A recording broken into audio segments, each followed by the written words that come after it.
In the midst of a Category 4 hurricane, my husband shoved me out of the car to rush his pregnant mistress to the hospital. 30 minutes later, he returned and was paralyzed by the terrifying sight. Hello everyone. Thank you for being here with me today.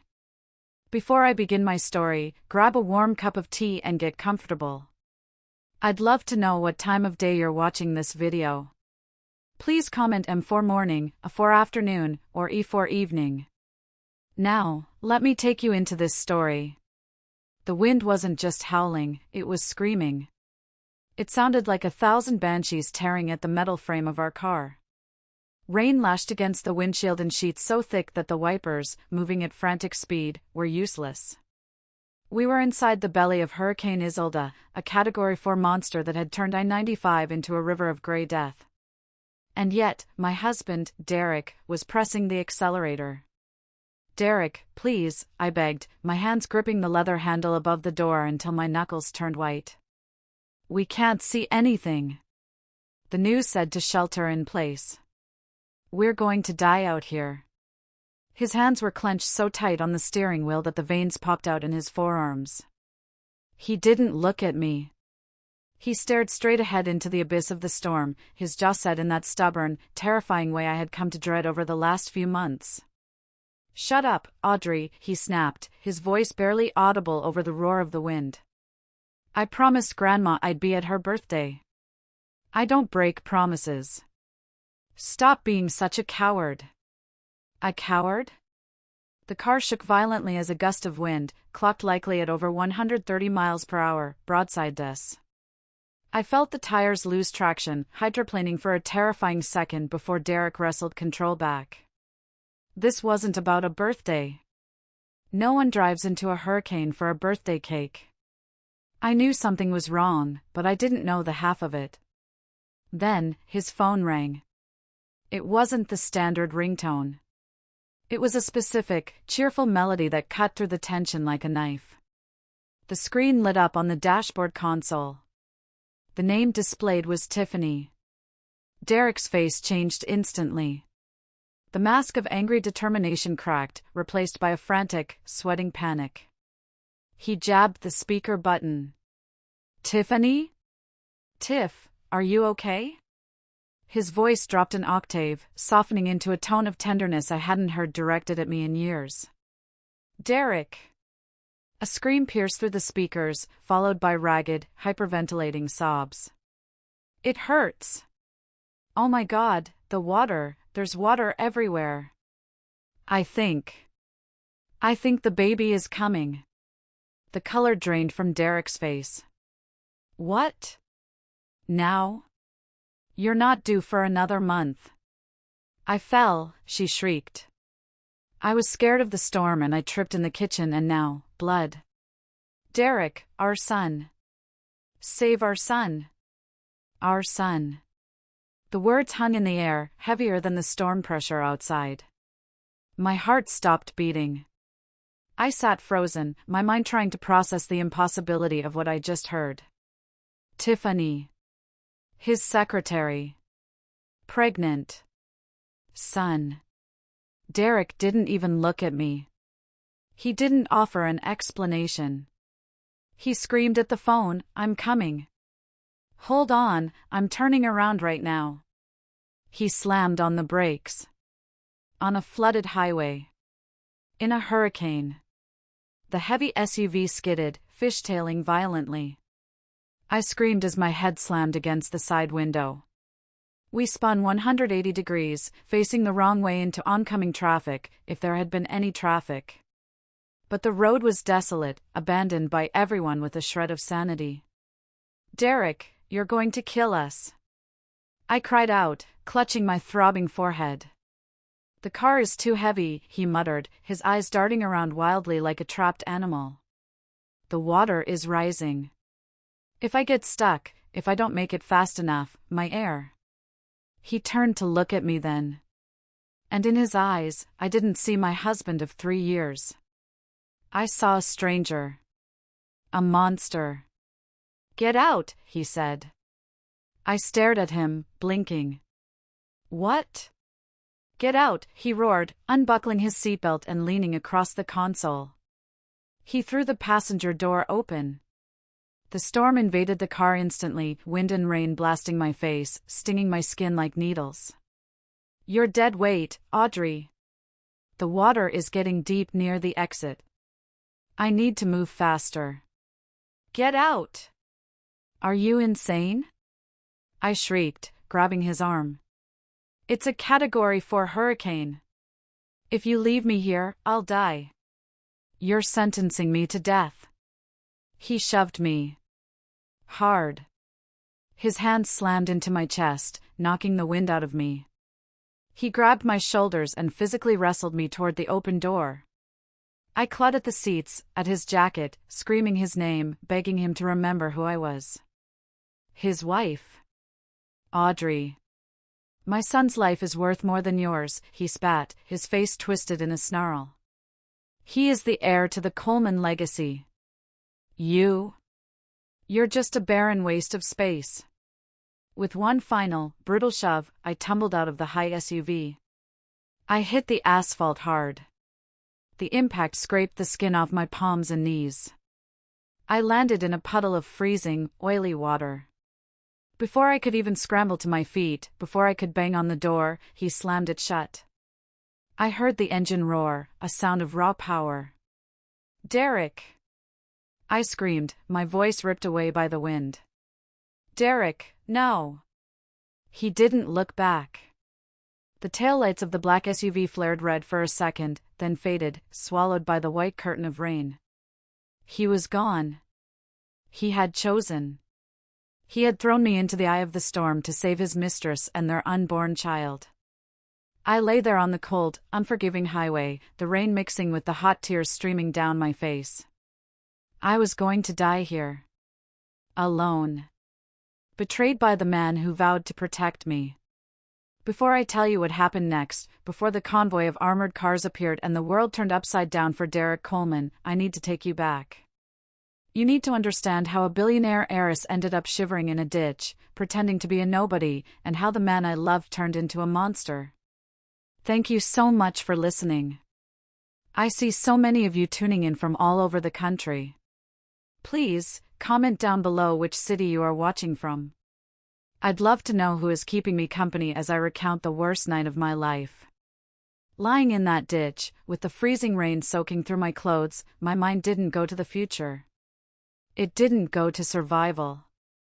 Strangely, it went to the past. It went to the lie that had brought me here. My name is Audrey Sterling. If you follow finance or old money politics, you know the name. My grandfather is Senator Arthur Sterling. My family practically built the banking infrastructure of the East Coast. I grew up in a world of private jets, debutante balls, and people who smiled at you while calculating your net worth. But I hated it. I saw what that money did to my mother. She died of an overdose when I was 12, crushed by the pressure of being perfect, of being a display doll for my father's ambitions. On her deathbed, she grabbed my hand and whispered, "Audrey, find someone who loves you for your soul, not your signature." I took that to heart. When I turned 25, I made a deal with my grandfather. I would step away from the family business, use a different last name, and live like a normal person. I wanted to find love, real, messy, uncomplicated love. That was how I met Derek 3 years ago. He was charming then. He was a struggling, ambitious man running a small construction firm. He didn't have a trust fund. He had calluses on his hands and a dream in his eyes. When he looked at me, he didn't see the sterling heiress, he saw Audrey, the administrative assistant who liked cheap Thai food and bad movies. Or so I thought. I remember the day I introduced him to my best friend, Valerie. Valerie was the only one outside family who knew my secret. She looked at Derek across the table at a diner, her eyes narrowing as he talked about his vision for his company. Later that night, Valerie called me. "He's hungry, Aud," she warned, her voice serious. "And I don't mean for dinner. He looks at you like you're an acquisition, not a partner. Are you sure he doesn't know who you are?" He doesn't, I insisted, brushing my hair in the mirror, smiling like a fool. He thinks I'm an orphan. He thinks I have nothing. He loves me, Val. Just be careful, she sighed.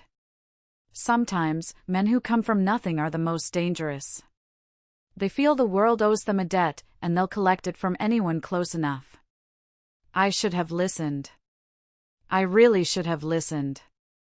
We got married 6 months later. It was a small ceremony.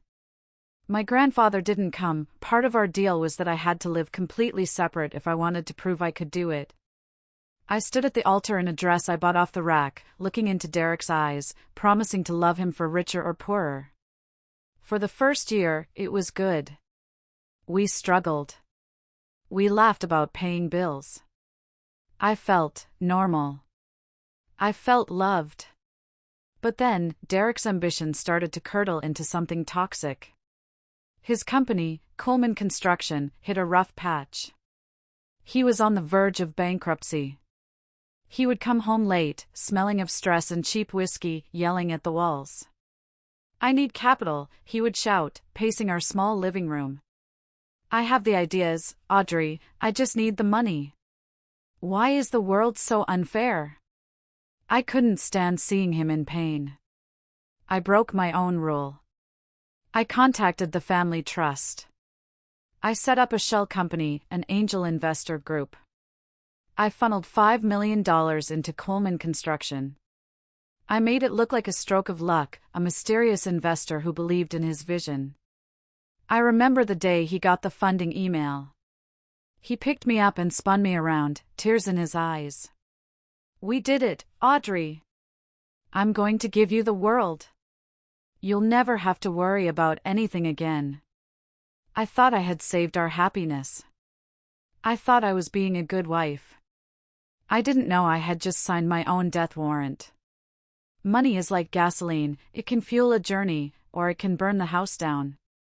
In Derek's case, it fed a fire of arrogance that consumed the man I loved and left a monster in his place. As the money rolled in, Derek changed. The calluses on his hands disappeared, replaced by manicures.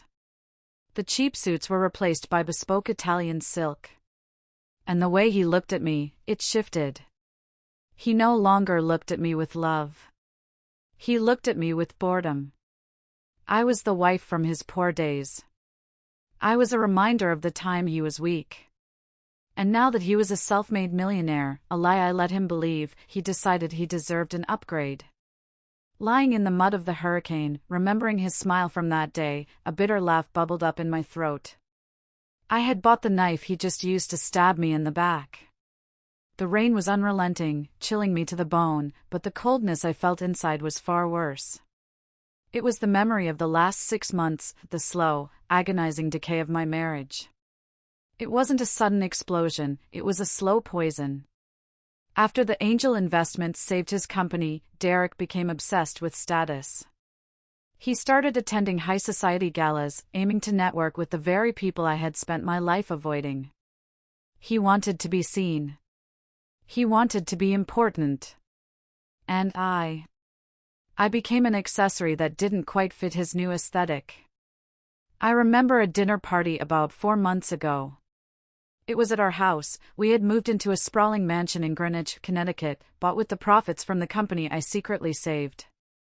I had spent all afternoon cooking his favorite meal, a rosemary-infused rack of lamb with a reduction sauce. Cooking was my love language. It was domestic, simple, real. Derek came home late, as usual. But he wasn't alone. He walked in, talking loudly on his phone, and trailing behind him was Tiffany Banks. She was 24, with hair the color of corn silk and eyes that looked innocent until you caught the glint of calculation in them. She was his new executive assistant. Audrey, Derek said, tossing his keys on the counter without looking at me. Tiffany needs to go over the quarterly projections. Set another plate. I swallowed my annoyance. Hello, Tiffany. It's late for work, isn't it? Tiffany smiled, a sweet, sickly expression. Oh, Mrs. Coleman, Mr. Coleman, is just so dedicated. I don't mind the hours. I want to learn from the best. We sat down to eat. The tension was palpable. Derek took one bite of the lamb, chewed it slowly, and then spat it into his napkin. It's dry, he announced, pushing the plate away. I cooked it exactly how you like it, I stammered, feeling my face heat up. Medium rare. It's overcooked, Audrey. God, can't you do anything right? He sighed, a sound of profound exhaustion, as if being married to me was a heavy burden. He turned to Tiffany, his face transforming instantly into a charming mask. You were telling me about that Italian restaurant in the city, Tiffany? The one with the actual chef? Tiffany giggled, touching his arm lightly. Oh yes. Their osso buco is divine. My grandmother taught me how to make it. Cooking requires passion, you know? You have to feel the ingredients. She cast a pitying glance at me. Maybe I could teach you some time, Mrs. Coleman. Simple recipes are easier to master for beginners. Beginner? I had attended Le Cordon Bleu workshops in Paris during my summers as a teenager. But I said nothing. I played the role of the humble, inadequate wife because I thought peace was better than being right. Derek stood up, grabbing his wine glass. I can't eat this garbage. Tiffany, let's go to the study. We'll order takeout. Something edible. He walked past me as if I were furniture. He took the bottle of vintage wine, a bottle I had saved for our anniversary, and poured a glass for Tiffany, ignoring my empty glass entirely. That night, as I scraped the expensive lamb into the trash, I heard their laughter coming from the study. It wasn't the laughter of colleagues.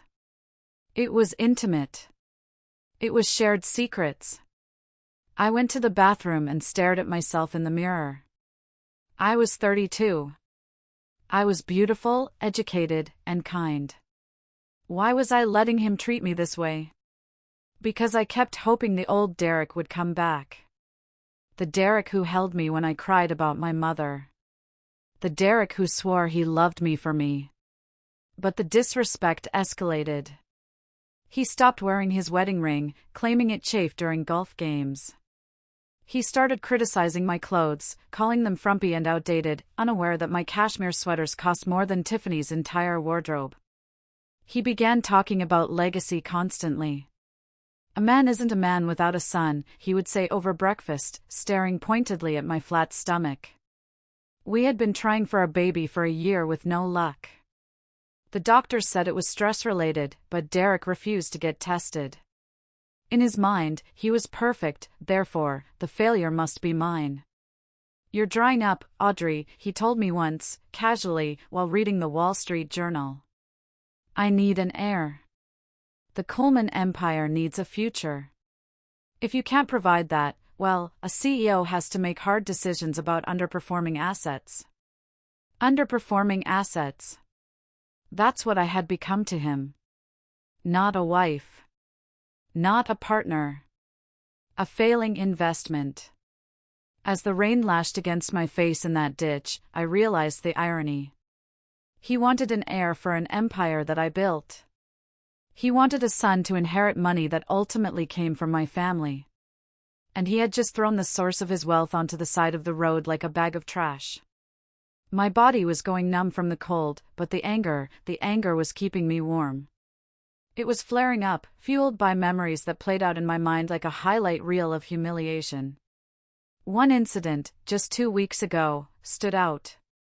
It was the moment I realized this wasn't just a bad patch. It was a war, and I was losing. I had gone to Coleman Industries headquarters, a gleaming glass tower in Midtown Manhattan. I rarely went there. Derek didn't like me hovering. But he had forgotten his tuxedo jacket for a gala that evening, and being the dutiful wife, I drove into the city to deliver it. The receptionist, a new girl who didn't know me, eyed my simple trench coat with suspicion. Delivery for Mr. Coleman? You can leave it here. I'm his wife, I said quietly, enjoying the way her eyes widened in panic. I took the private elevator to the top floor. The doors opened to the executive suite, a space designed to intimidate. And there, standing by the floor-to-ceiling window, was Tiffany. She wasn't working. She was admiring a bracelet on her wrist. It was dazzling, platinum, encrusted with diamonds, glittering under the office lights. I froze. I recognized that bracelet. It was a Cartier piece from their latest collection. I had admired it in a catalog a month ago, pointing it out to Derek. It's too flashy, Audrey, he had said, dismissing it. It's a waste of capital. We need to be reinvesting, not buying trinkets. Yet, here it was. On the wrist of his 24-year-old assistant. Tiffany saw me and didn't even look guilty. She smiled, a slow, predatory curving of her lips. She held her wrist up to the light, twisting it so the diamonds sparked. "Oh, Mrs. Coleman," she purred. "You're here. Derek is in a meeting." "That's a lovely bracelet, Tiffany," I said, my voice steady despite the shaking in my hands. "Isn't it?" She sighed happily. "A gift from a very special admirer. He said it matched my eyes. He said I deserved to shine." She walked over to the coffee station. "Can I get you some coffee while you wait? You look tired. Dark circles are so hard to get rid of at your age, aren't they?" At my age. I was 32, not 80. "No, thank you," I said, stepping forward to put the jacket on the couch. "Oh, nonsense, let me help," she insisted. She picked up a steaming mug of black coffee. As she turned toward me, her eyes locked with mine. There was no stumble. There was no trip. I saw the deliberate tilt of her wrist. "Oops," she chirped. The scalding liquid splashed across my chest and down my left hand. "Ah!" I cried out, the pain instantaneous and searing. My skin turned angry red within seconds. I gasped, clutching my hand, tears springing to my eyes. The door to Derek's office burst open. He strode out, looking annoyed at the noise. "What is going on out here?" "I'm on a call." "Derek!" Tiffany cried out before I could speak. She dropped the mug on the floor, shattering it, and shrank back against the wall, trembling theatrically. I was just trying to be nice. I offered her coffee and she slapped my hand. She said I wasn't fit to serve her. It was a lie so bold, so ridiculous, that I was struck dumb. "What?" "Derek," she threw it on me. "Look at my hand." I held up my hand, which was blistering. The evidence was right there. Derek didn't even look at my injury. He rushed to Tiffany, wrapping an arm around her shoulders. "Are you okay? Did the ceramic cut you? Did she hurt you?" "I'm scared, Derek," Tiffany sobbed into his expensive shirt. "She's so aggressive. I don't feel safe." Derek turned to me, his eyes cold and hard as flint. "What is wrong with you, Audrey? You come into my place of business, dressed like a frump, and attack my staff? Jealousy is an ugly look on you." "Derek, look at me," I shouted, the pain in my heart eclipsing the burn on my skin. "I am burned." "She is lying. She's wearing the bracelet you told me was too expensive." His face darkened. He stepped between me and Tiffany, shielding her. "That is a performance bonus. She earned it. She works hard. Unlike you, who sits at home spending my money. Now get out. Go home. You're embarrassing me." "But..." I said get out, he roared, pointing at the elevator. "And don't you dare come back here until you can learn to control your hysterical outbursts." I looked at him, the man I had saved from ruin, the man I loved. He was wiping a speck of coffee off Tiffany's designer shoe, completely ignoring his wife standing there with a blistering burn. I turned and walked to the elevator, holding my injured hand against my chest. As the doors closed, I saw Tiffany smirk over his shoulder. She mouthed one word to me. Winner. That was the moment I realized there was no saving this marriage. But I was still holding on to a shred of dignity, thinking I could leave quietly. I didn't know then that he wasn't just cheating on me. He was planning to replace me entirely. The burn on my hand eventually healed, leaving a faint scar. But the scar on my soul from that day? That was what gave me the strength to survive what was coming next. The humiliation at the office was the smoke, but finding the ultrasound was the fire that burned everything down. It happened 3 days before the hurricane. 3 days before he tried to kill me. Derek had come home late again, drunk and sloppy. He collapsed onto the bed without changing. I, the ever-dutiful fool, went to hang up his suit jacket. As I smoothed the fabric, I felt something stiff in the inside pocket. I pulled it out. It was a glossy piece of paper, folded into a square. My heart hammered against my ribs as I unfolded it. It was a medical image. Grainy black and white shadows. A baby. I scanned the text at the top. Patient, Tiffany Banks. Gestational age, 32 weeks. 32 weeks. That's 8 months. The world tilted on its axis. 8 months? That meant this affair started almost immediately after I gave him the money to save his company. While I was at home, researching fertility treatments, blaming myself for not conceiving, crying over negative pregnancy tests, he had already gotten her pregnant.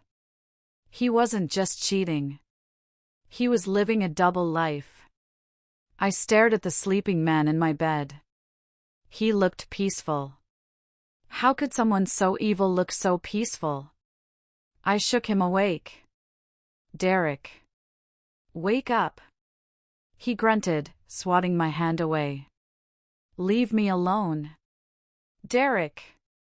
I screamed, turning on the bedside lamp. I threw the ultrasound photo at his chest. What is this? Explain this to me right now. He blinked, shielding his eyes from the light. He looked down at the paper, and then looked at me. There was no panic. No guilt. No frantic apology. He sat up slowly, rubbing his face. He actually yawned. You went through my pockets? That's a violation of privacy, Audrey. Privacy? I choked out a laugh that sounded like a sob. She's 8 months pregnant, Derek. You have a child with her. How could you? He stood up, towering over me. He didn't cower. He went on the offensive. Yes. I have a child coming. A son, Audrey. A boy. He said the word boy with a reverence he had never shown me. So? I whispered. That makes it okay? It makes it necessary, he stated coldly. Look at you. We've been trying for a year. Nothing. You're barren. My family needs an heir. I built this empire from nothing, a lie he told himself so often he believed it, and I need someone to leave it to. Tiffany gave me what you couldn't. He walked over to the dresser and poured himself a glass of water, acting as if we were discussing the weather. I was going to tell you eventually. Once the boy was born. And then what? I asked, trembling. You expect me to stay? He turned to me, his eyes empty of any emotion. You have 2 choices, Audrey. Choice A, you stay. You accept the child.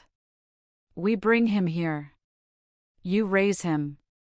You can be the mother in public. Tiffany understands her role, she's discreet. We maintain the image of the perfect couple. I felt bile rise in my throat. You want me to raise your mistress's bastard child? He is my heir, he snapped. And yes, it's a good deal for you. You get to keep the lifestyle. You get to keep the Mrs. Coleman title. And choice B? I asked, my voice deadly quiet. He sneered. We divorce. But let me be clear. I have the best lawyers in the city. You signed a prenup. I hadn't, actually, but he thought his intimidation would work. You have no job. No family support. You're an orphan. If you leave with nothing. No alimony. No house. You'll be back to waiting tables in some diner. He stepped closer, invading my personal space. So, what's it going to be? The life of luxury with a small compromise? Or the street? He thought he had me trapped. He thought I was the poor, helpless girl he rescued. He didn't know about the trust fund. He didn't know about the sterling lawyers who could eat him for breakfast. I looked at him, realizing that the man standing before me was a sociopath. He didn't feel love. He felt ownership. I need time, I lied. I needed to get my ducks in a row. I needed to call my grandfather. Fine, he said, dismissing me. We're going to my grandmother's birthday in the Hamptons this weekend. You will smile. You will play the happy wife. And after that, we settled the arrangements for the baby. That was why I was in the car during the hurricane. I was playing the part one last time, waiting for the storm to pass so I could destroy him legally. I didn't know he would try to destroy me physically first. But now, back in the ditch, wet and bleeding, I realized the time for playing nice was over. He had broken the contract of marriage. He had tried to kill me. It was time to introduce him to Audrey Sterling. The rain was slowing down, but the wind was still fierce. I checked my body. My knees were bloody, my palms scraped raw, but nothing was broken. The adrenaline was fading, replaced by a cold, sharp clarity. Derek Coleman thought I was helpless. He thought I was just Audrey, the orphan. He had driven away thinking he had discarded a piece of trash. He was wrong. I reached into the inner lining of my coat. Derek had thrown my purse into the mud, but I had something he didn't know about. Sewn into the lining of my coat, a habit from my paranoid childhood after a kidnapping scare, was a burner phone. A secure line. My fingers, numb and shaking, struggled to rip the stitching. Finally, I got it out. It was a small, rugged device. I powered it on. The battery was at 40%. Thank God. I dialed the one number I had memorized but promised never to use unless my life was in danger. It rang once. Twice. This is a secure line. Identify, a deep voice answered. It wasn't my grandfather, it was his head of security, Marcus. Marcus, I croaked, my voice hoarse from screaming. It's Audrey. Audrey Sterling. There was a pause. Then the tone shifted instantly to urgent professionalism. Miss Audrey? Your GPS is showing you on I-95. The hurricane sector. Are you in a vehicle? No, I whispered, tears mixing with the rain on my face. I'm on the side of the road. Mile marker 142. My husband, he threw me out of the car. He left me here. He did what? The voice changed. It was my grandfather. He must have snatched the phone. Audrey? Are you hurt? Hearing his voice, the voice of the man who raised me, the Lion of the Senate, broke me. Grandpa, he left me. He went to his mistress. He said her son was worth more than me. I'm cold, Grandpa. I'm so cold. Listen to me, Ellie, he used my childhood nickname. His voice was trembling with a rage I had never heard before. Stay exactly where you are. Do not move. I am sending the extraction team. They are 5 minutes out. We were tracking the storm, we have assets nearby. Okay, I sobbed. And Audrey? Yes. He's a dead man walking, my grandfather said. The line went dead. I huddled against the guardrail, waiting. About 20 minutes later, I saw headlights. Not from the direction the rescue team would come, but from the direction Derek had gone. The black SUV returned. He was coming back. Not because he loved me. I knew him too well. He was coming back because he realized that if I died, and a body was found, he would be a suspect. Or maybe the flooded exit was impassable, and he needed to turn back. The car screeched to a halt on the shoulder. Derek jumped out. The rain had lightened to a drizzle. Get in, he screamed, looking frantic. The road ahead is completely flooded. We have to go back. Hurry up, you idiot. He didn't ask if I was okay. He just ordered me. I stood up slowly, swaying slightly. I looked at him. What are you waiting for? He yelled, running toward me. I don't have time for your drama. Tiffany is. Suddenly, the night turned into day. Blinding white floodlights cut through the darkness from behind me. The roar of heavy engines drowned out the wind. Derek froze, shielding his eyes. What the hell? 3 massive, armored Cadillac Escalades, black, with government plates and flashing blue tactical lights, screeched to a halt around us. They moved with military precision, boxing Derek's car in. Doors flew open. 6 men in tactical gear with rifles stepped out. They didn't aim at me. They aimed at Derek. Step away from her, a voice boomed over a loudspeaker. Get on your knees. Now. Derek looked terrified. Who are you? I'm Derek Coleman. I'm a CEO. This is my wife, we're just having a dispute. Ground. Now. 2 agents rushed forward, kicked Derek's legs out from under him, and slammed him face first into the wet asphalt. Hey! That's assault, he screamed, his face pressed into the mud. A 4th car pulled up. It was a sleek, armored limousine.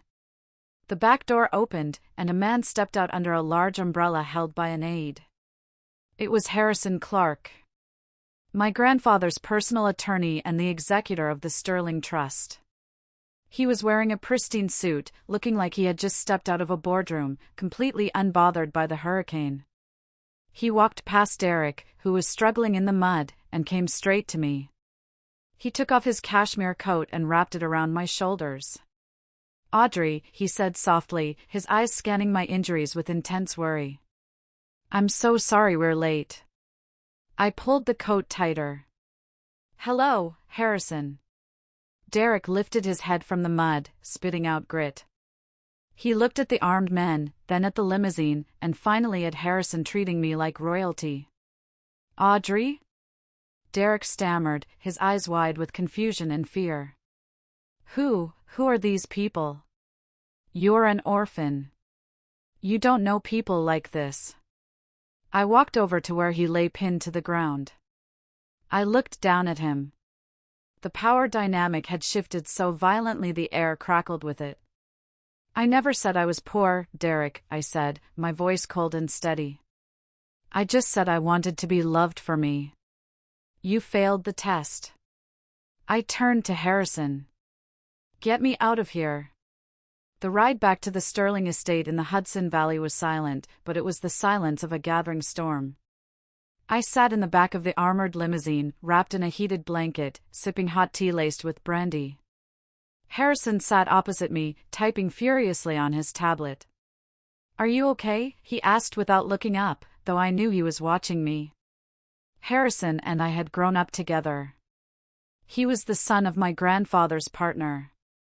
He had always been the quiet, steady presence in my life, the opposite of Derek's flashy charm. No, I said honestly. But I will be. We arrived at the estate. The massive iron gates swung open, revealing the stone mansion that had stood for 100 years. It was a fortress of old money and power. My grandfather was waiting in the library. He was sitting in his wheelchair by the roaring fire, a tartan blanket over his knees. Despite his frailty, his eyes were sharp as hawks. When I walked in, he tried to stand but failed. I rushed to him, kneeling beside his chair, burying my face in his hands. "I'm sorry, Grandpa," I wept. "I should have listened. You were right." He stroked my hair, his hand trembling with rage. "Hush, Ellie. You have a good heart. You trusted. That is not a sin. The sin is his betrayal." He looked up at Harrison, who was standing by the door. "Report." Harrison stepped forward. "Derek Coleman is currently being detained by the local police for reckless endangerment, but he'll likely make bail by morning. He's heading to Mount Sinai Hospital. Apparently, his mistress, Tiffany Banks, has been admitted." "The baby?" I asked, my voice small. "Born an hour ago," Harrison said. "Premature, but stable." My grandfather's eyes narrowed. "He threw my granddaughter into a hurricane for a mistress. I want him destroyed, Harrison. Not just hurt. Destroyed." "I've already begun," Harrison said, his voice cool and professional. "I initiated the scorched earth protocol we set up in the prenuptial agreement, the one he signed without reading because he thought he was marrying a pauper." I remembered that day. I had told Derek it was just standard paperwork for life insurance. He was so busy looking at himself in the mirror he just scribbled his name. "The clause states that in the event of infidelity, the angel investor loan becomes immediately due in full, with compound interest," Harrison explained. "I have contacted the Treasury Department. Because the initial investment was routed through offshore accounts for anonymity, we have flagged his company for potential money laundering investigation. It's a standard freeze procedure." "What does that mean?" I asked. "It means," my grandfather said with a dark smile, "that as of 10 minutes ago, every bank account, credit card, and asset attached to Derek Coleman or Coleman Industries is frozen. He cannot buy a pack of gum, let alone pay a hospital bill." "And the house?" I asked. The house I had decorated. The house I had turned into a home. "Technically owned by the shell company," Harrison said. "I've already issued an eviction notice. The locks are being changed as we speak." "Good," my grandfather grunted. "But that's just money. I want his reputation. I want his pride." "We have the footage," Harrison said gently. "The convoy dashcam recorded him admitting he threw you out. It recorded him screaming about his heir. We aren't releasing it to the press yet. We're keeping it for the grand finale." I stood up, walking to the window. The storm outside had passed, leaving a quiet, battered world. I felt like that world. "He wants a son," I whispered. "That's all he cares about. His legacy." Harrison cleared his throat. "About that." I took the liberty of running a background check on Miss Tiffany Banks. The deep dive. Not the superficial one Derek did. He tapped his tablet and projected an image onto the library TV screen. It was a photo of Tiffany, looking younger, hanging off the arm of a heavy-set older man at a car dealership. Tiffany Banks isn't her real name. It's Jessica Miller. She has a history of targeting wealthy men. But here is the interesting part. Harrison swiped to a timeline. Based on the conception date, Derek believes she was with him. But based on her credit card receipts and hotel logs, she was also spending weekends with a Mr. Harrington, a used car tycoon from Jersey. "You think the baby isn't his?" I asked, a jolt of shock running through me. "I don't know," Harrison said. "But the timeline is messy. Very messy. And for a man obsessed with a pure bloodline legacy, doubt is a powerful weapon. My grandfather laughed, a dry, rasping sound. Let him have his moment of joy. Let him think he has won. And then, take it all away. I turned back to them. The weeping girl in the mud was gone. Freeze the accounts, I commanded, my voice matching the sterling steel. Let him try to pay for his precious son with a declined card. I want to be the one to tell him it's over. Done, Harrison said. The game had changed. Derek was playing checkers. We were playing 4D chess. While I was sipping vintage brandy by a fire, Derek Coleman was living out a very different reality. Harrison had people everywhere, so I know exactly what happened at the hospital. It gives me a profound sense of satisfaction to recount it. Derek arrived at the hospital, drenched, muddy, and looking like a maniac.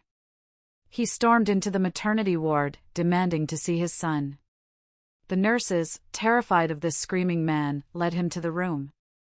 Tiffany was there, holding a bundle. She looked exhausted, her makeup smeared, the glamour stripped away. Derek, she cried out when she saw him. Where were you? I was so scared. The storm, the car.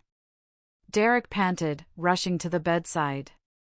He didn't ask how she was. He looked at the bundle. Is he okay? Is he healthy? My boy? Tiffany bit her lip. She looked down at the baby. About that. What? Derek froze. Is something wrong with him? He isn't a he, Tiffany whispered. Derek blinked. What? It's a girl, Derek, she said, her voice trembling. The ultrasound, they must have read it wrong. Or the umbilical cord was in the way. It's a girl. A girl. Derek stepped back as if he had been slapped. The heir he had sacrificed his marriage for, the son he had thrown his wife into a hurricane to save, didn't exist. A girl, he repeated, his voice hollow. But I need a son. She's healthy, Tiffany offered weakly. She's beautiful. Derek didn't touch the baby. He didn't hold her. He ran a hand through his wet hair, pacing the room. This messes up the plan. The trust structure, the legacy branding, it was all for her son. Derek, she's your daughter. Tiffany cried, offended. How can you be so cold? Cold? He laughed, a manic sound. I just destroyed my life for this. I left Audrey on the side of the road. Before the argument could escalate, a hospital administrator walked in with a clipboard. Mr. Coleman? We need to process the payment for the private birthing suite and the NICU standby team. It's a standard deposit for uninsured admissions. Uninsured? Derek snapped. I have the best insurance money can buy. Your policy was flagged as inactive an hour ago, sir, the administrator said. But you can pay via credit card. It's $20,000 for the deposit. Fine, Derek growled. He pulled out his wallet. The same black Amex Centurion card he used to flash at dinners to impress people. He tossed it at the administrator. Run it. The administrator swiped the card on his portable tablet. Beep. Declined.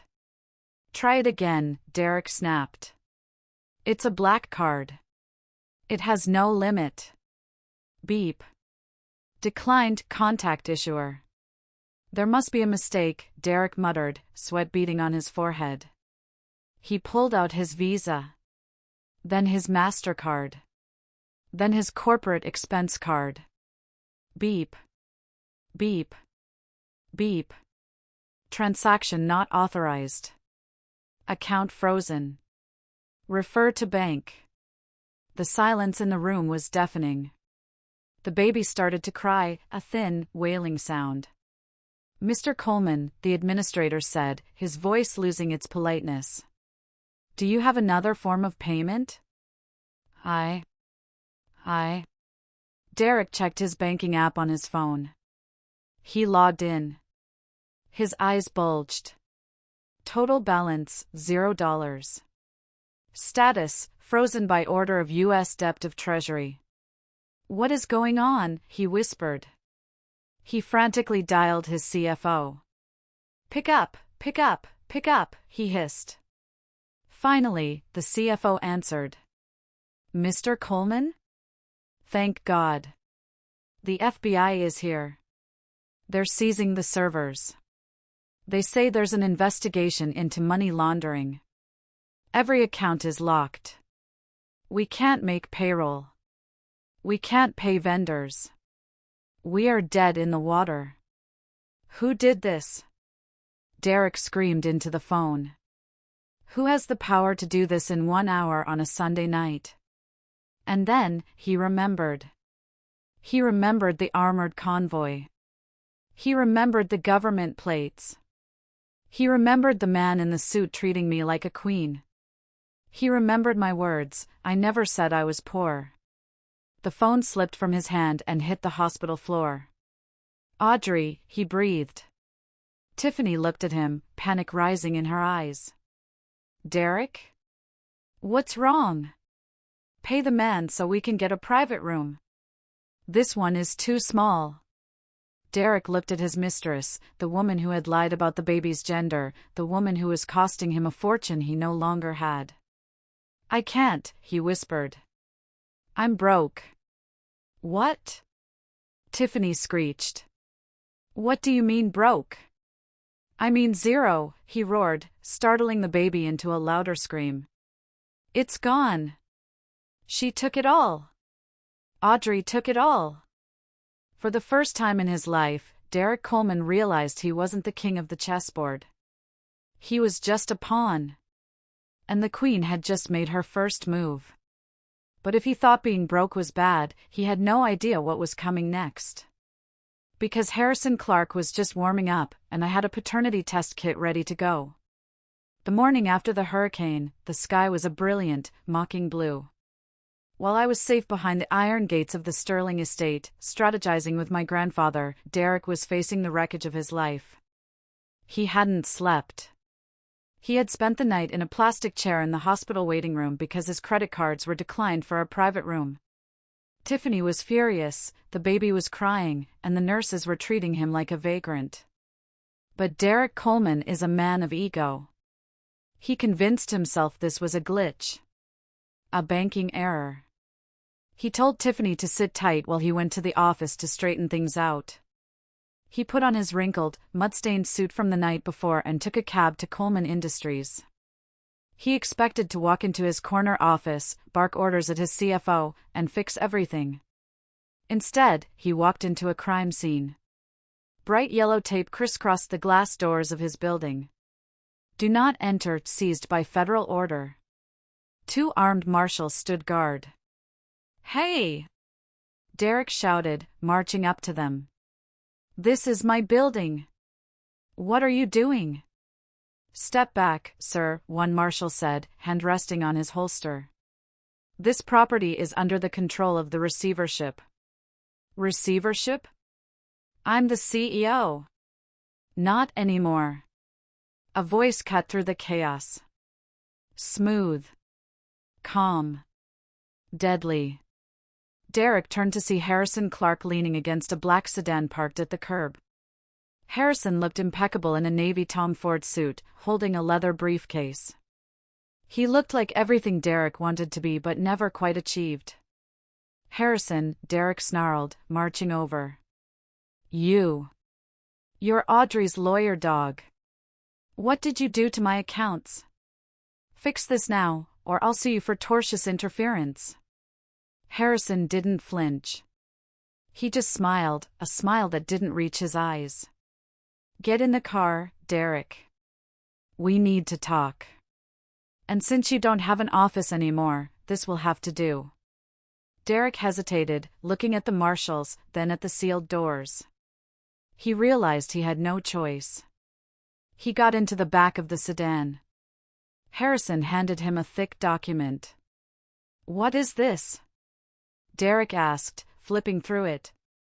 That, Harrison said, is the loan agreement for the $5 million capital injection you received 3 years ago. The angel investor funding that saved you from bankruptcy. I know what it is, Derek spat. The Horizon Group. They believed in me. Horizon Group is a shell company, Derek, Harrison said softly. Look at the signature on the beneficiary page. Derek flipped to the back. His eyes narrowed. He squinted at the signature. Audrey V. Sterling. The silence in the car was absolute. Derek looked up, his face draining of color. Audrey? Audrey gave me the money? She didn't want you to fail, Harrison said. She believed in you. She used her own inheritance to save your ego. She wanted you to feel like a man, so she did it anonymously. She bought your success, Derek. No, Derek whispered, shaking his head. I built this. You built nothing. Harrison's voice snapped like a whip. You managed the money she gave you. And if you read Clause 14, Section B, the Morality Clause, you'll see that in the event of marital infidelity or criminal misconduct, the loan is immediately recalled in full. Plus interest. Plus penalties. Harrison leaned in close. You owe the Sterling Trust $7 million. Payable yesterday. I don't have $7 million liquid, Derek stammered. It's all tied up in assets. Assets which are now ours, Harrison corrected.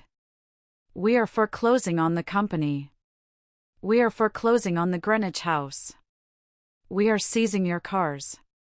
Even the watch on your wrist was purchased with company funds, which makes it stolen property. Derek covered his Rolex instinctively. You have nothing, Derek, Harrison continued ruthlessly. Actually, you have less than nothing. You have debt. You have a mistress who thinks you're rich. And you have a baby girl that you don't even want. Audrey is doing this? Derek asked, his voice trembling. She's this cruel? Cruel? Harrison laughed, a cold, sharp sound. You threw her out of a moving vehicle in a Category 4 hurricane.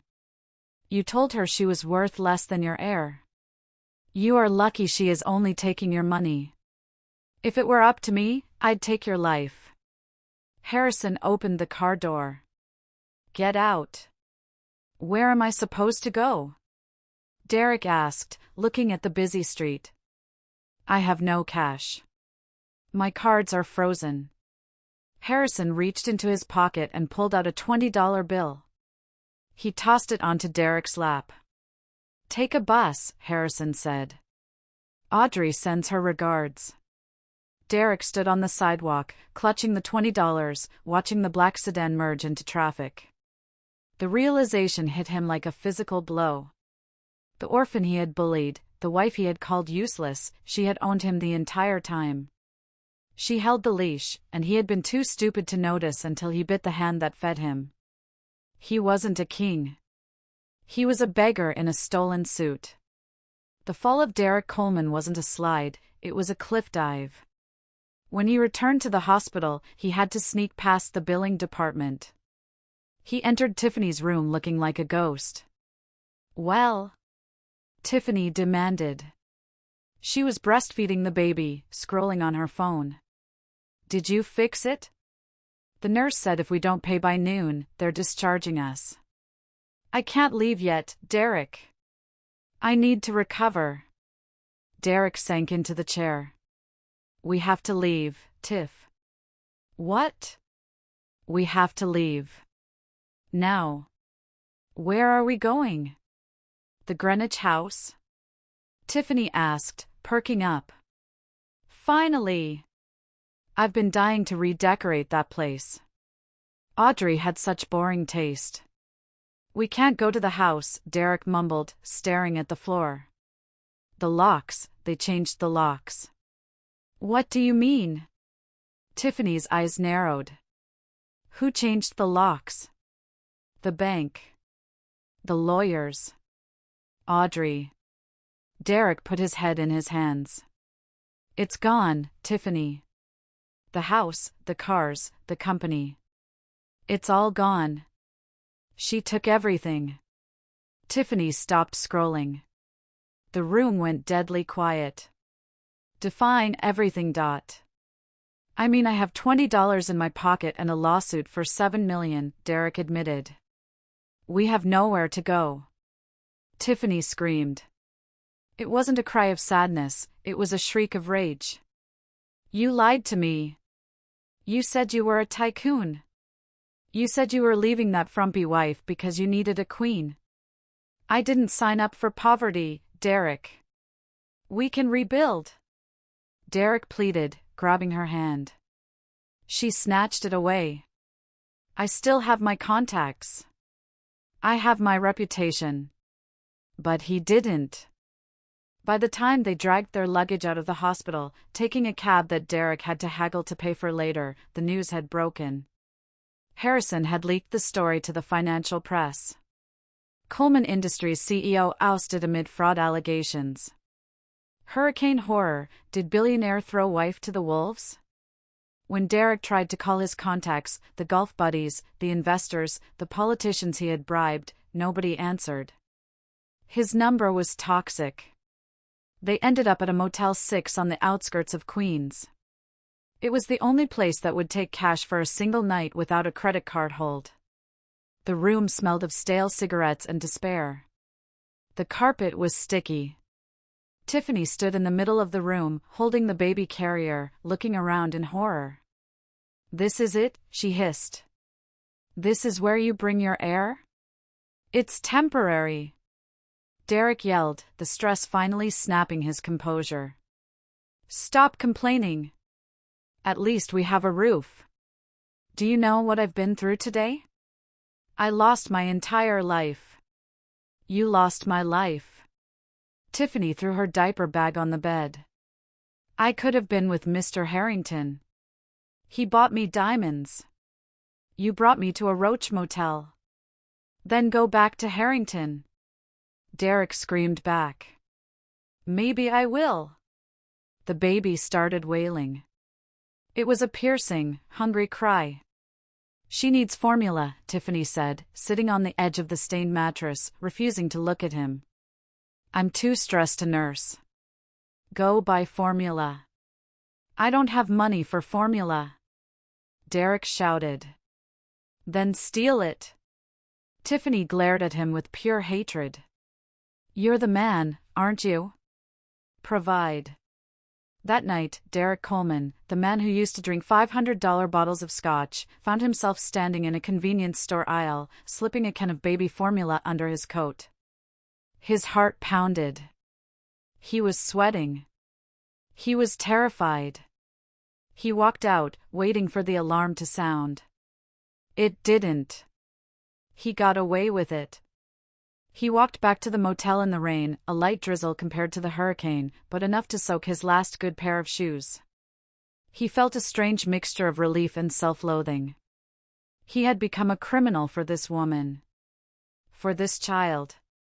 But as he fed the baby that night, looking at her tiny face, a thought crept in.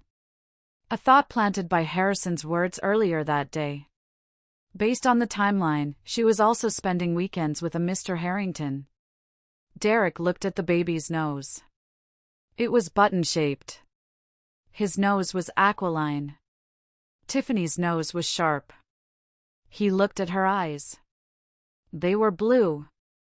He had brown eyes. Tiffany had green eyes. Blue eyes are recessive, he muttered to himself. It's possible. My grandmother had blue eyes.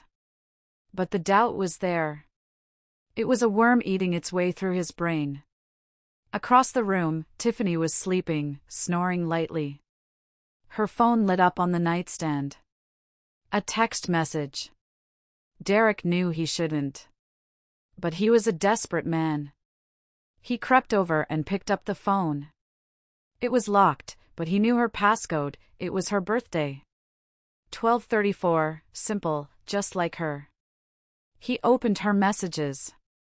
The text was from a number saved as Big Daddy H. Text, I heard Coleman crashed and burned. You okay, baby? Offer still stands if you ditch the loser. Derek's hands shook. He scrolled up. He saw photos. Photos of Tiffany in a hotel room he didn't recognize. Dated 8 months ago. He dropped the phone on the bed. Tiffany stirred but didn't wake. He looked at the baby again. The baby he had sacrificed Audrey for. The baby he was currently stealing formula for. Was she even his? The domino effect had started with his finances, but now it was hitting his sanity. If this baby wasn't his, then his betrayal wasn't just evil, it was pointless. He would be the punchline of the cruelest joke in history. He needed to know. Harrison had mentioned a DNA test. Derek went into the bathroom. He saw the baby's hairbrush, a soft bristle brush Tiffany used for bonding. There were fine strands of baby hair in it. He pulled them out, carefully wrapping them in a piece of toilet paper. Then he pulled a hair from his own head. He put both samples in his pocket. Tomorrow, he would pawn his watch. Not for food. Not for rent. But for a paternity test. He had to know if he was a father, or just a fool. The next 3 days in that motel room were a study in psychological warfare. Tiffany was relentless. She complained about the scratchy towels, the noise from the highway, and the lack of room service. She refused to lift a finger, claiming she was postpartum and fragile, forcing Derek to wait on her hand and foot. He was running errands, cleaning bottles in the bathroom sink, and dodging the motel manager who was asking for the next night's payment. He had pawned his Rolex for a fraction of its value, $4,000 for a $20,000 watch. The pawn shop owner knew who he was, the news was everywhere. He smirked as he handed Derek the cash, knowing Derek had no leverage to negotiate. With that money, Derek paid for a week at the motel. Tiffany refused to move to a shelter, and bought some groceries. But he kept $500 hidden in his sock. On Tuesday morning, while Tiffany was in the shower using up all the hot water, Derek slipped out. He took the bus to a private lab in Queens that advertised rush paternity results 24 hours. He filled out the forms with a shaking hand. Alleged father, Derek Coleman. Child, baby Jane Doe. He didn't want to use her real name. How fast can I get this? He asked the technician, sliding the cash across the counter. For this price? Tomorrow afternoon, the tech said, chewing gum. We'll email you. Derek walked back to the motel, the weight of the secret pressing on his chest. When he got back, the atmosphere in the room had shifted. Tiffany was sitting on the bed, holding her phone, looking pale. What's wrong? Derek asked, putting down a bag of cheap sandwiches. Someone posted photos online, she whispered. What photos? Of me. From before. Harrison was relentless. He hadn't just destroyed Derek, he was systematically dismantling Tiffany too. He had leaked the photos of Tiffany's escort days to the gossip blogs. The headline read, From Stripper Pole to CEO Mistress, the gold digger who sank Coleman Industries. They're calling me a whore, Derek, she sobbed. They're saying the baby isn't yours. Look at the comments. Derek took the phone. The comments were brutal. User 123, look at that baby pic. That kid looks like the car dealer guy, Harrington. Look at the chin. Truth seeker, Coleman got played. Dude's a simp. Threw away a sterling heiress for community property. Is it true? Derek asked quietly. What? Tiffany looked up, her tears stopping instantly. Her eyes hardened. Are you listening to internet trolls over me? I am the mother of your child. I saw the text, Tiffany, Derek said. From Big Daddy H. Tiffany froze. You went through my phone? You went through my pockets to find the ultrasound, Derek countered. We're even. Did you sleep with Harrington while you were with me? Tiffany stood up, getting in his face. So what if I did? You were married. You were sleeping with your wife. Don't act like a saint, Derek. I needed insurance. You were taking too long to leave her. Did you sleep with him during the conception window? Derek roared. I don't know, she screamed back. I don't keep a spreadsheet. But you're the one with the fertility issues, aren't you? Audrey couldn't get pregnant. Maybe you are the problem. Maybe I needed a little help to give you the heir you wanted so bad.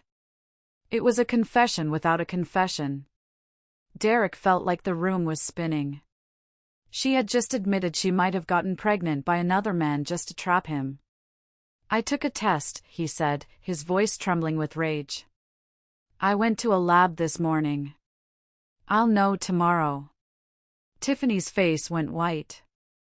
The arrogance vanished, replaced by pure, unadulterated fear. She knew.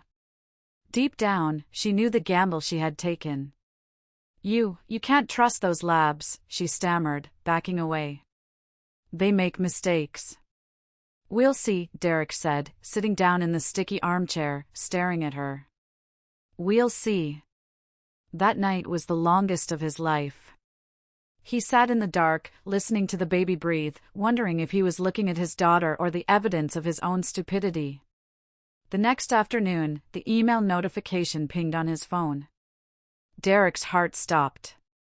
He stared at the screen. The subject line, Confidential Lab Results, Case Number 9902. His thumb hovered over the email. This was it. The moment of truth. Inside this digital envelope was the answer that would either redeem his sacrifice or confirm that he was the biggest fool in New York. The baby was crying in the crib. Tiffany was in the bathroom, applying makeup, pretending everything was fine, preparing to go beg Mr. Harrington for money if things went south. Derek took a deep breath. If you are listening to this story and your heart is pounding like mine was, please, pause for a second. Scroll down, hit that like button, and comment the number 1. Let me know you're with me. Let me know you want to see justice served. Your support keeps me telling this story. Comment 1 right now if you're ready for the truth. Derek clicked open. The PDF loaded slowly on the motel's terrible Wi-Fi. The loading circle spun and spun, mocking him. Finally, the document popped up. It was full of medical jargon, genetic markers, and numbers. Derek scrolled past all of it, his eyes hunting for the summary section at the bottom. Conclusion. Based on the analysis of the allelic data, the alleged father, Derek Coleman, is excluded as the biological father of the child. Probability of paternity, 0%. Derek read it again. And again. 0. Not 1%. Not inconclusive. 0. The world went silent. The sound of the traffic outside, the baby crying, the water running in the bathroom, it all faded into a dull buzz. He started to laugh. It began as a low chuckle in his chest and erupted into a loud, broken, terrifying cackle. He laughed until tears streamed down his face. He laughed because if he didn't, he would have to rip his own heart out to stop the pain. He had thrown Audrey, his beautiful, loyal, secret billionaire wife, into a hurricane. He had lost a company worth millions. He had lost his reputation. He was living in a roach motel. All for this. All for a baby that belonged to a used car salesman. The bathroom door opened. Tiffany stepped out, dressed in a tight skirt, trying to look like her old self. "What's so funny?" she asked, eyeing him nervously. "Did you crack up?" Derek stood up. He felt strangely calm. The calm of a man who has nothing left to lose. He turned the phone screen toward her. "Read it," he whispered. Tiffany squinted at the screen. Her eyes widened. She gasped, her hand flying to her mouth. "No," she whispered. "That's wrong. That's impossible." 0%, Tiffany, Derek said, stepping closer. 0. It must be a lab error, she shrieked, backing up until she hit the wall. "Derek, look at her. She has your ears. She has Harrington's nose." Derek roared, the calm shattering instantly. He grabbed a vase from the dresser, a cheap plastic thing with fake flowers, and hurled it at the wall next to her head. Crash. "You lied to me," he screamed, his voice raw. "You let me destroy my marriage. You let me throw my wife out of a car. For what? For a lie? I did it for us." Tiffany yelled back, crying now, tears streaming through her makeup.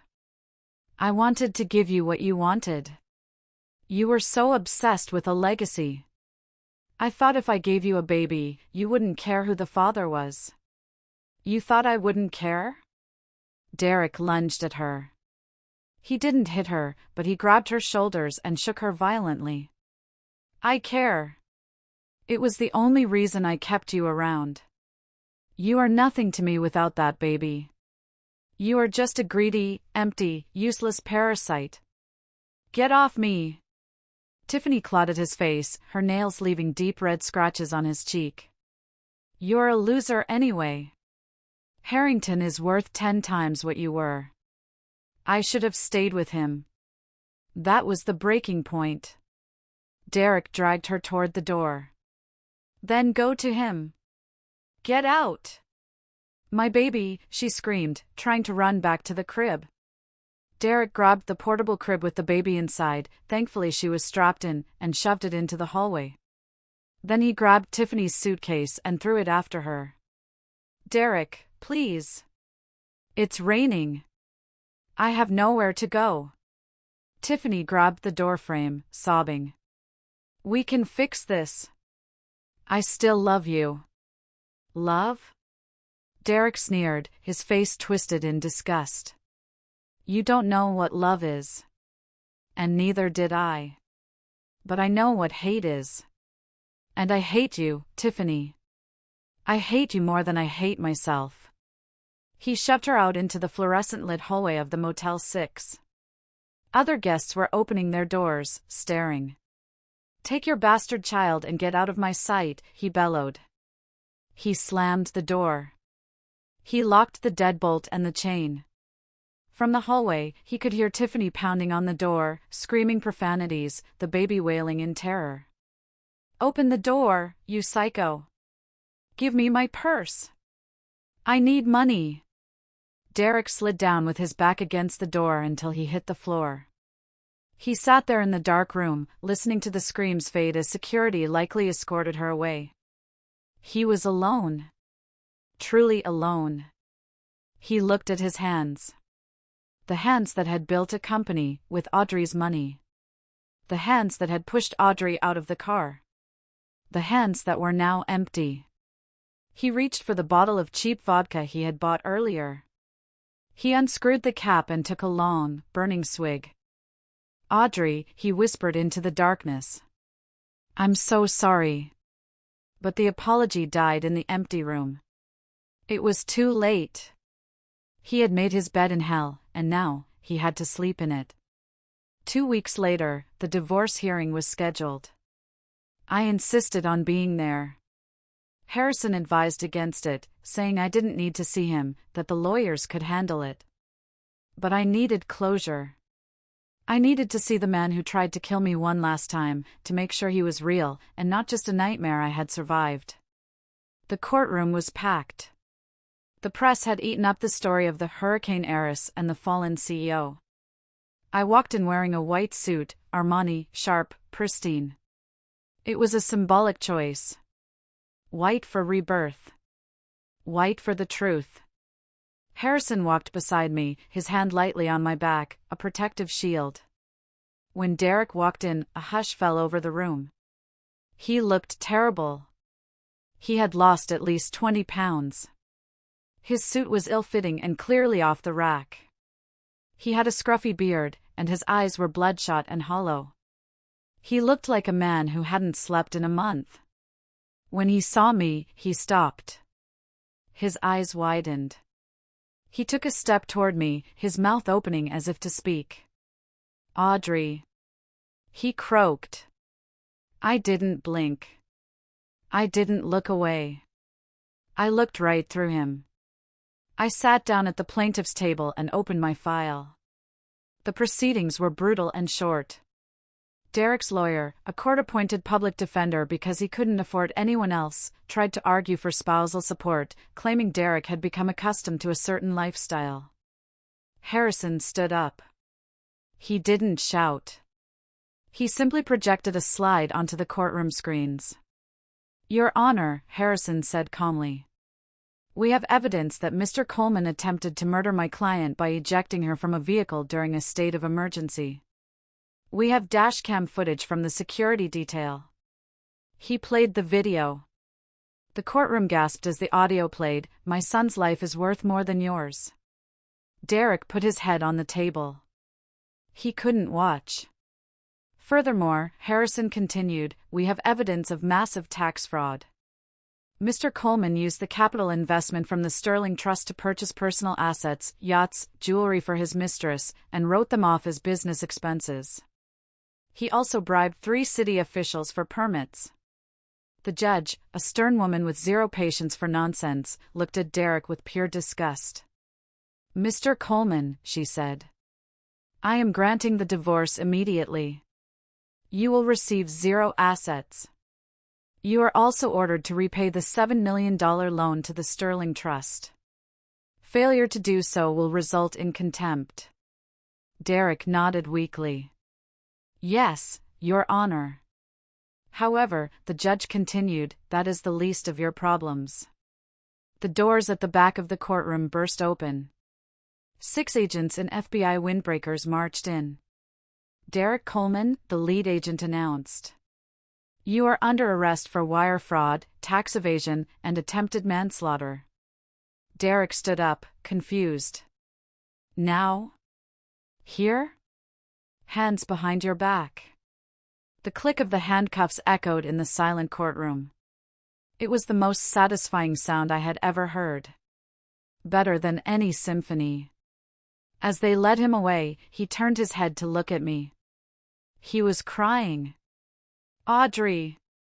Audrey, please. Help me. I have nobody. I made a mistake." Cameras flashed. Reporters shouted questions. "Audrey. Tell them. Tell them I loved you," he screamed as they dragged him out the side door. I watched him go. I felt Harrison's hand squeeze mine. "Are you okay?" he asked. "I'm fine," I said, and I realized it was true. He's just a stranger to me now. We walked out of the courthouse into a sea of paparazzi. I didn't hide. I put on my sunglasses, lifted my chin, and walked straight to my waiting car. The next day, the headlines were everywhere: Coleman in cuffs, the end of an era. But there was one loose end left. Tiffany. While Derek was rotting in a holding cell, unable to make bail, Tiffany was about to face a judge of a different kind. Karma has a way of finding everyone, and for Tiffany, karma looked like Mrs. Harrington. Tiffany Banks was desperate. After Derek kicked her out, she had bounced between shelters, but she couldn't handle the rules or the smell of poor people. She decided to play her trump card. She took the baby and went to Mr. Harrington's luxury car dealership in New Jersey.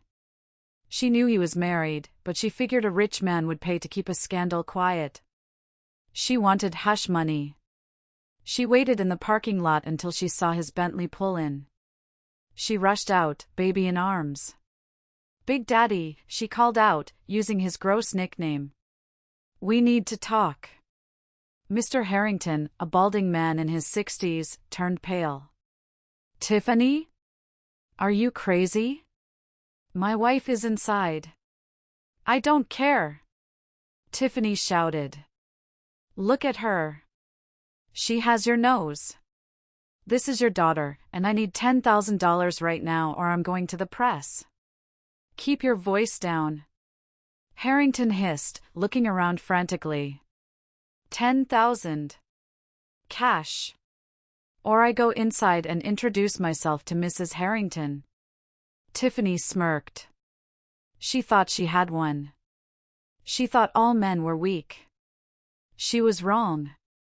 A side door opened. A woman stepped out. She was in her 50s, wearing a fur coat and enough gold jewelry to sink a ship. She had hair sprayed into a helmet of blonde defiance. This was Mrs. Harrington, and rumors said her family had connections in waste management, if you know what I mean. So this is the little tramp, Mrs. Harrington said, her voice like gravel. Honey, Mr. Harrington started. Shut up, Carl. Go inside, she ordered. He scurried away like a frightened rat. Mrs. Harrington walked up to Tiffany. She looked at the baby, then at Tiffany. Two large men in leather jackets stepped out from behind the building, flanking her. You think you can blackmail my family? Mrs. Harrington asked calmly. I just want child support, Tiffany stammered, realizing she had miscalculated. It's his child. We did a test too, sweetie, Mrs. Harrington said, pulling a paper from her purse. Carl told me everything last week. We got the DNA from the cup you left at the hotel. Guess what? Not Carl's. Tiffany froze. What? You slept around, didn't you? Mrs. Harrington laughed. This baby isn't Derek's. It isn't Carl's. God knows who the father is. You're just a mess, aren't you? Tiffany backed away. Fine. I'll leave. Just let me go. You tried to ruin my marriage, Mrs. Harrington said, her eyes cold. You rely on that pretty face to wreck homes. I think it's time you retired.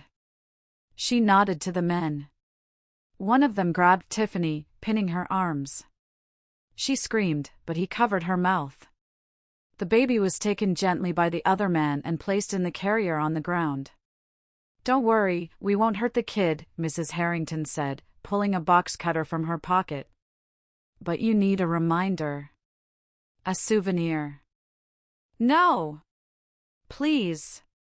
Tiffany's muffled scream was terrified. Mrs. Harrington stepped close. This is for every wife you laughed at. Slash. A single, deep cut ran from Tiffany's ear to the corner of her mouth. It happened so fast. Tiffany collapsed, clutching her face, blood pouring through her fingers. Fix that with contour, Mrs. Harrington spat. She threw a stack of bills on the ground, maybe a few $100s. For the stitches. Now get out of Jersey before I finish the other side. Mrs. Harrington walked back inside. The thugs left. Tiffany lay on the asphalt, wailing in agony, her beauty, her only currency, destroyed forever. She ended up in the emergency room again, but this time, there was no plastic surgeon to save her. The scar healed into a jagged, purple welt that pulled her lip up in a permanent sneer. She lost her looks. She lost her leverage. She ended up moving back to her hometown in Appalachia, living in a trailer with her mother, raising a daughter whose father was a mystery, carrying the mark of her greed on her face for the rest of her life. 1 year later. The seasons had changed, and so had I. The hurricane was a distant memory, a story I told sometimes, but no longer lived. I was sitting in the conservatory of the Sterling estate. The sun was streaming through the glass, illuminating the orchids I had been tending. I had taken over the family's philanthropic arm, the Sterling Foundation. I was using my experience to help women trapped in abusive financial situations. I was busy, fulfilled, and happy. Audrey? I turned. Harrison was standing in the doorway, holding 2 glasses of lemonade. He had taken off his suit jacket, his sleeves rolled up. He looked relaxed, younger than he had a year ago. Hey, I smiled, taking a glass. Is the meeting over? It is, he said, sitting down next to me on the wicker sofa. The board approved the new shelter project. You did it, AUD. We did it, I corrected him. Harrison had been my rock. During the divorce, the media storm, the rebuilding of my life, he was there. He never pushed. He never tried to be the hero. He just stood beside me and let me be my own hero. 6 months ago, we had gone to dinner, just as friends, and I realized that the safe, steady love I had been looking for had been right in front of me since kindergarten. We started dating slowly. It was different from Derek. It wasn't fireworks and grand promises. It was quiet understanding. It was knowing someone had your back without you having to ask. I have something for you, Harrison said, reaching into his pocket. My heart skipped a beat. Was this it? He pulled out a key. A key? I asked, confused. To the cottage, he said. The one on the coast. The one you said you loved when we were kids. I bought it back from the estate. It's yours. Ours. If you want it. I looked at him. He wasn't offering me a diamond to show off. He was offering me a sanctuary. I love it, I whispered, leaning in to kiss him. It was a sweet, lingering kiss that tasted of lemonade and promise. Also, he pulled back, grinning mischievously. I have a bit of news about an old acquaintance. Derek? I asked. The name no longer caused me pain. It was just a name. He got out early on good behavior, Harrison said. Overcrowding in the prisons. He's been out for a week. Where is he? Nowhere good, Harrison said. He tried to get a job, but with a felony fraud conviction and his face all over Google, no one will touch him. He's homeless, Audrey. Sleeping in parks. I took a sip of my drink. I thought about the man who had ordered medium rare steak and demanded an heir. I don't care, I said. And I meant it. He's the past. You are my future. Harrison squeezed my hand. That's the right answer. Now, how about we go see that cottage? I stood up, leaving the shadows of the conservatory behind, stepping into the bright sunlight with the man who truly loved me. I was Audrey Sterling, and I was finally free. But ghosts have a way of haunting the living, especially when they are hungry. Derek Coleman was unrecognizable. The year in prison had aged him 10 years. He had lost his hair, and his teeth were yellowing. He wore a dirty coat he had found in a donation bin. He smelled of alcohol and unwashed skin. He spent his days wandering Manhattan, begging for change in the shadow of the skyscrapers he used to think he owned. He saw his old colleagues sometimes, rushing to lunch. He would try to hide, ashamed, but sometimes he would catch their eyes. They would look at him with disgust and walk faster. He was invisible. One rainy Tuesday evening, he was huddled under the awning of a newsstand, shivering. He saw a magazine on the rack. Forbes Women. On the cover, radiant in a white dress, smiling with a confidence that took his breath away, was Audrey. The headline read, Audrey Sterling, the billionaire philanthropist rewriting the rules of resilience. Derek stared at the photo. She looked more beautiful than he had ever seen her. She looked powerful. He reached out to touch the glossy cover with his dirty finger. The vendor swatted his hand away. Hey!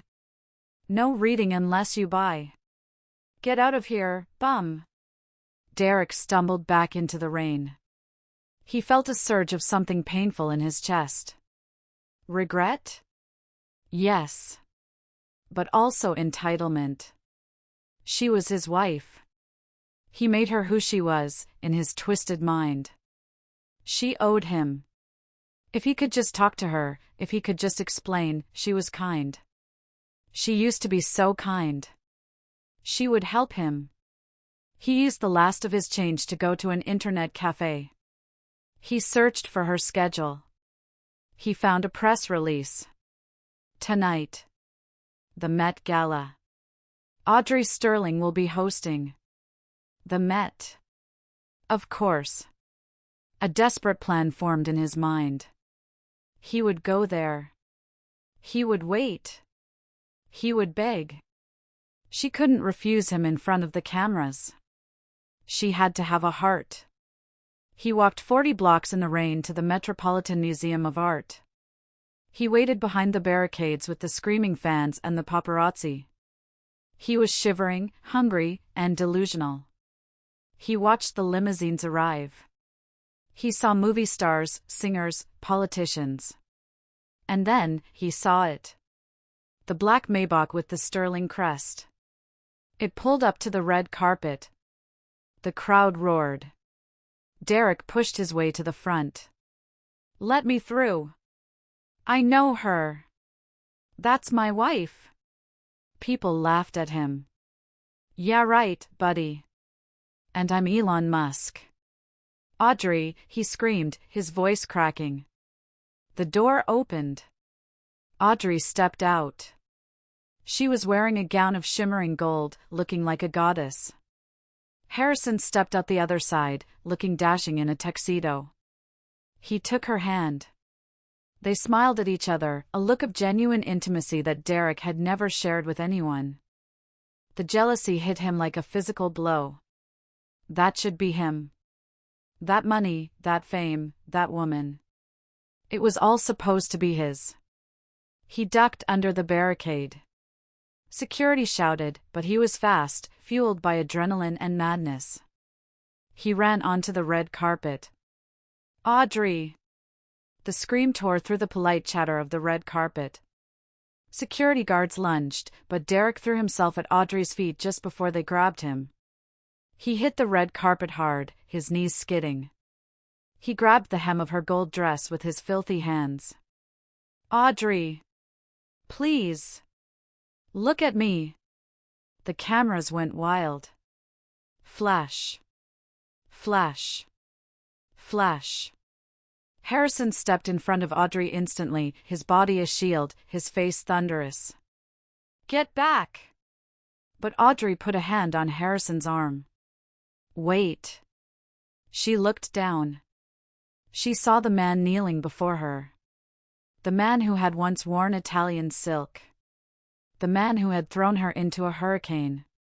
Now, he was a sobbing mess of rags and stench. "Audrey," Derek wept, looking up at her.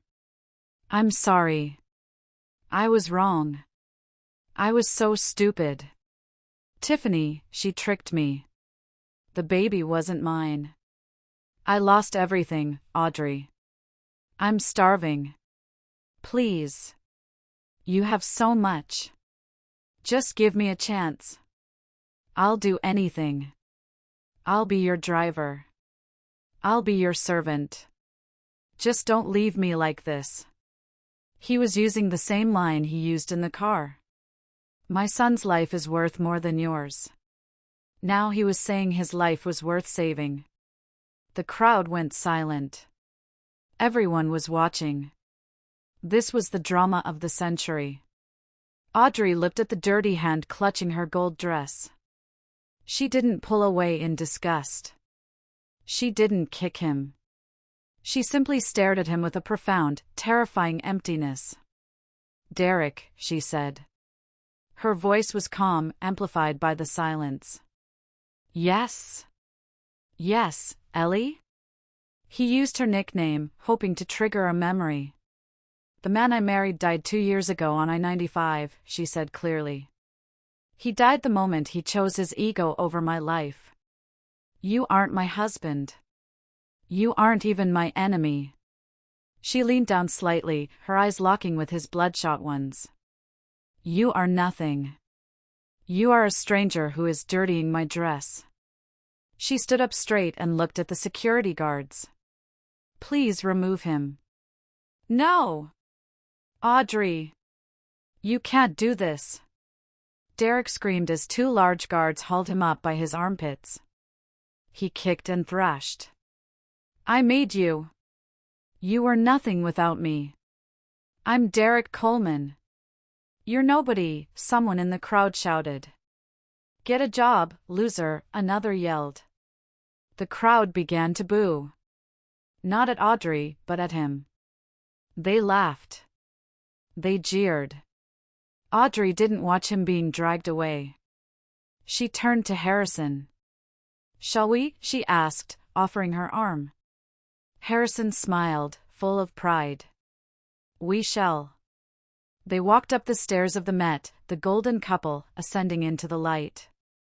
Behind them, Derek's screams faded into the New York night, swallowed by the city that eats the weak.